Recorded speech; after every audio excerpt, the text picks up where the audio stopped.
Fala galera, questão número 83, questão sobre indústria e comércio, tá bom? Aí, naturalmente, a gente vai perceber a circulação das riquezas, tá bom? Pelo espaço, produção e circulação das riquezas. A cada minuto, 4 empresas fecham no Brasil em 2020, fecharam no Brasil em 2023, segundo o mapa de empresas do governo federal. Foram mais de 2 milhões de negócios extintos, o que representa um aumento de 25% em relação a 2022, quando 1.712.993 companhias fecharam. Microempresas e empresas de pequeno porte são as que apresentam maior proporção, com 2 milhões e 49 mil companhias extintas, respectivamente. Entre janeiro e novembro do ano passado, 670 empresas decretaram falência, sendo a maioria micro e pequenos negócios, e outras 1,3 mil entraram em um pedido de recuperação judicial, aponta o Serasa. As lojas americanas, por exemplo, tiveram o pedido de recuperação judicial aprovado no final do ano passado, após mais de 40 bilhões em dívidas, né? Então, aqui o tema está falando de fechamento de empresas, tá bom? Fechamento de empresas.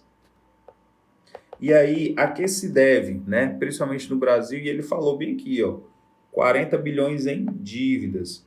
Você tem, por exemplo, o aumento dos custos, ok? Operacionais, tá bom?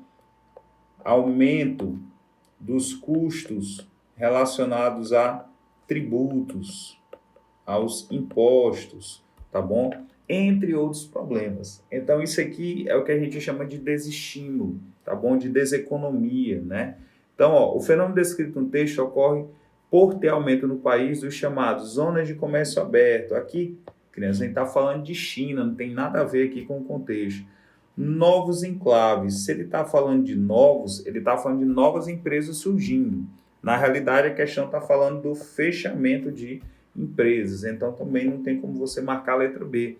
Letra D, zonas econômicas especiais. Aqui é novamente falando de China. Então, você tem a China aqui, ó. Essa região você tem as zonas econômicas especiais e aqui você tem as zonas de comércio aberto, ok?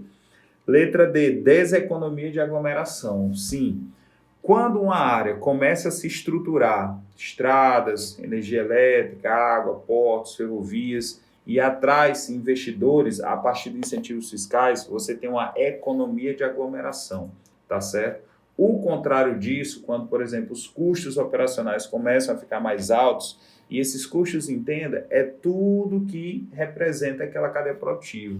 Desde impostos, salários de funcionários, a questão dos transportes, a questão de custos relacionados à energia elétrica e água, tudo isso aí faz com que o empresário vá perdendo cada vez mais o seu lucro e sua vontade de se manter no negócio. Lembrando que se em outras áreas aparecerem, por exemplo, vantagens locacionais, e a gente sabe que quando se fala de indústria, a gente está falando hoje da região sudeste da Ásia, ok? Sudoeste e sudeste da Ásia, a tendência natural é o fechamento de empresas em outros países, gerando o fenômeno de desindustrialização.